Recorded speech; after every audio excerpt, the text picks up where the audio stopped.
Hey y'all, Kentucky Farmer here, and welcome back to the 4th episode in this Pleasant Valley 17 version 2 tutorial series. In this episode I want to cover two basic things about the map, and both of them kind of relate to how to reduce server lag in a multiplayer scenario.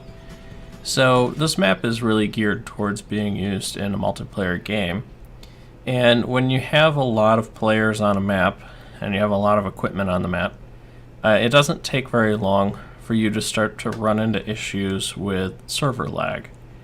And there's a couple different things, or common causes for that, and there's a few things this map does to help address that. So one of the big sources of lag on servers is bales, and as you can see, I've got quite an assortment of bales here in front of us. And on this map there's this little storage facility here, and if we take a look at the map you can see we were down here at the south station, and there's this little facility here. Now I've already put some bales in it, but when you start the game there won't be bales here. It'll just be the wire like fencing and the beams and the roof, right? So it's not there's no signs, there's no help text, there's really nothing to indicate what this is or why it's here, but it is a bale storage facility. And it's a little bit different because these aren't actually bales, right? As you can see, I can kind of walk into it and I don't get the icon. For example, if I come up to this bale here, you see I get my hand icon on the screen. That means it's actually sensing it as an object. So these aren't actually objects, they're just graphical representations of the bales. Those bales aren't really there. And that's one of the ways that this will help reduce server lag. So I just wanted to kind of give you a rundown of this. For starters, if you open up your slash menu, which we talked about that in a previous video, over here under warehouses, you're going to have two to choose from. You're going to have the square bale storage and the round bale storage. And as you can see, we've got a couple liters of silage, straw, and hay round bales, and grass, straw, and hay square bales. And you can kind of see those represented in front of us here. We've got straw round bale, hay round bale, silage round bale. If you notice, there is no grass round bale storage. So here we've got straw square bale, hay square bale, and grass square bale. There is no silage square bale storage. And to offload into these, for either of the round bales, you can just drive down these center aisles. So if you notice, I've got one here on the forks. I just drive in here, and it takes it and puts it over there. Easy as that. And if you wanted to, say you have the loading wagons. The loading wagons are a little tricky because they don't fit very well inside that to unload. And so what I've kind of been doing is I'll come around from the other direction here, and then I want to pull through, and I want to pull through just far enough so that where my arm clears that post, and then I can do the unload. And then before I actually finish the unload, I want to back up as far as I can, and there you go. And then we'll put that back down. And the same basic thing works for the square bale stackers. So you can see I've got some straw, hay, and grass bales here.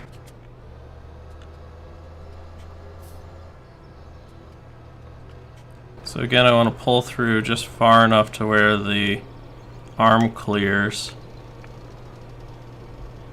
Tell it to unload. And there go the bales.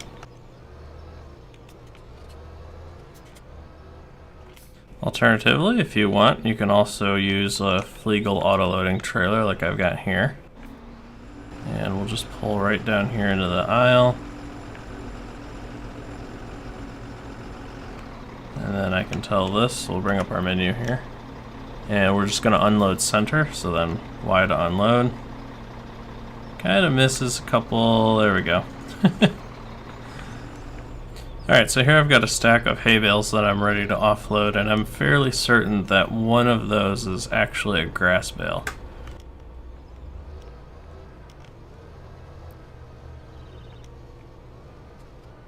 Alright, so yep, sure enough.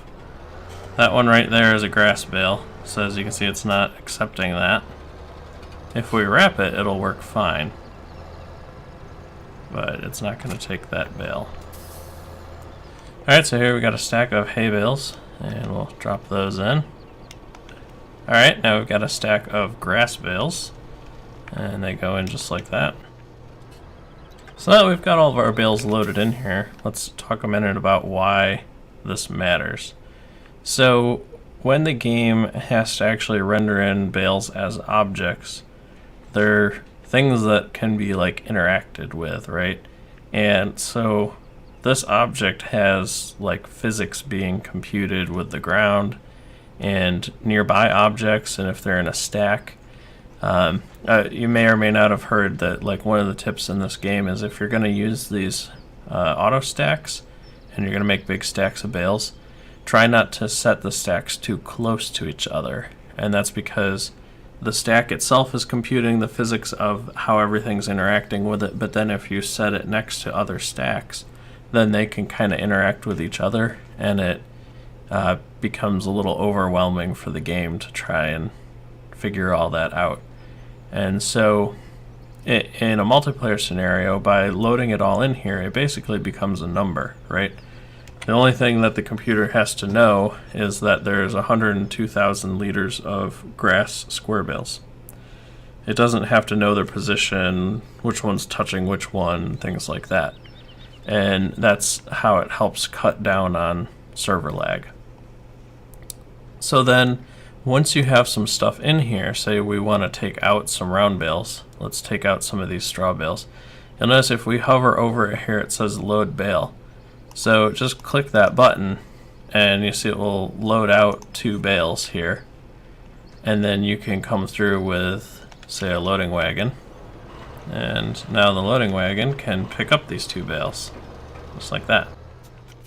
Another thing that's worth noting is that since those bales that are in there are just kind of a graphical representation of a bale, they're not actually bales.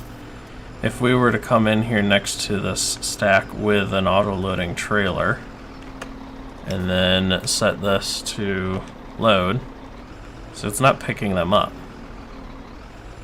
But what we could do, it's going to get that grass bale, but it's alright.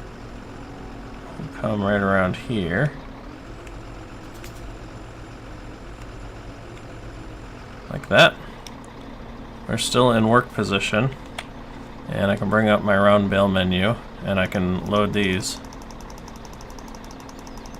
And now I can load up my auto-loading trailer all at once without having to go through the... got one stuck in there. There we go.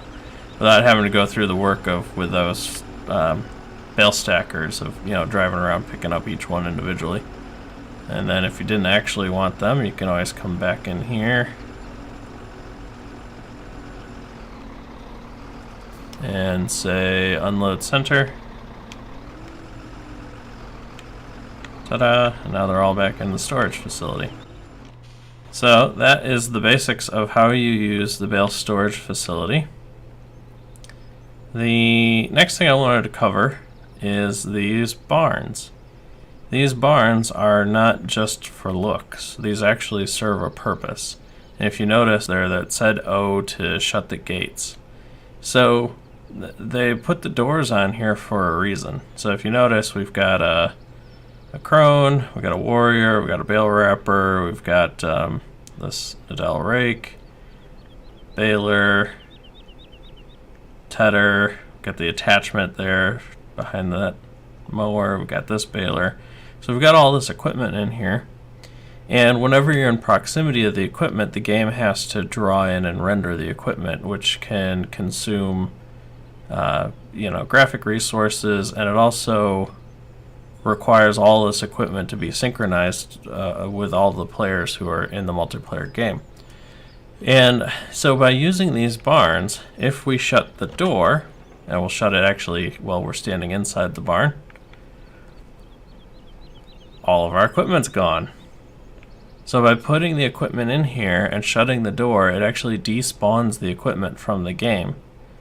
And this way the game does not have to render the equipment, the game does not have to coordinate the position of the equipment on the multiplayer server, and it can help really cut down on lag inside the game. And if you notice, when you approach one of the doors, it actually gives you a rundown of what's inside the barn, so that you don't necessarily have to open every door to figure out where a piece of equipment is. If you approach this barn from the outside, you'll get these icons. You go, oh, that's the barn where I keep all my hay equipment. Okay.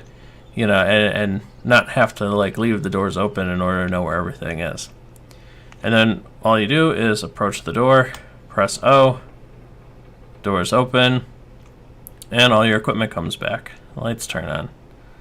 One thing you'll notice here is that when your equipment comes back, it's in the same place, but it's not attached anymore. So this isn't attached, that's not attached, that baler's not attached, this rake is sitting on the ground, it's not actually attached.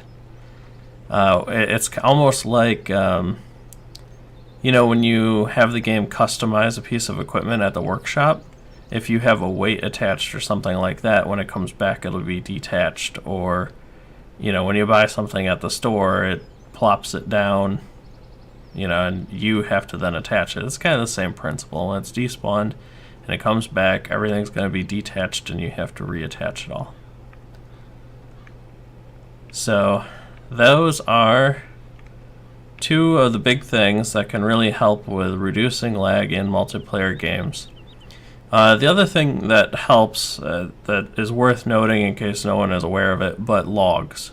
For the exact same reason why bales cause problems, logs cause problems. And unfortunately there isn't a really good solution for that other than to just not have big piles of logs. Just cut down trees as you need them, turn them into wood chips because wood chips don't cause lag, and then you know, just avoid making big piles of logs basically. So hopefully you found this video useful. If you did, would you please give it a thumbs up? That helps a lot. If you have any questions or comments, feel free to leave them below. And if you haven't already, please subscribe for more farming simulator videos. I'm Kentucky Farmer. Thanks for watching.